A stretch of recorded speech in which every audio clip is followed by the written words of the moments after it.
વડોદરામાં વડાપ્રધાનના સંભવિત કાર્યક્રમને લઈને તંત્ર એક્શનમાં।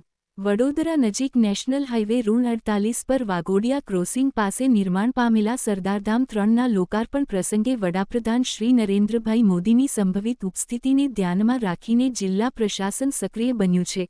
કાર્યક્રમ સંદર્ભે વિવિધ સમિતિઓની રચના કરી સરદારધામ ટ્રસ્ટીઓ સાથે સંકલન માટે કલેક્ટર કચેરી ખાતે મહત્વપૂર્ણ બેઠક યોજાઈ હતી। કલેક્ટર ડો. અનિલ ધામેલિયા, અધિક પોલીસ કમિશનર નિલેશ જાજડિયા, જિલ્લા વિકાસ અધિકારી મમતા હિરપરા અને પોલીસ અધિક્ષક સુશીલ અગ્રવાલની હાજરીમાં યોજાયેલી બેઠકમાં કાર્યક્રમની રૂપરેખા પર ચર્ચા કરવામાં આવી હતી।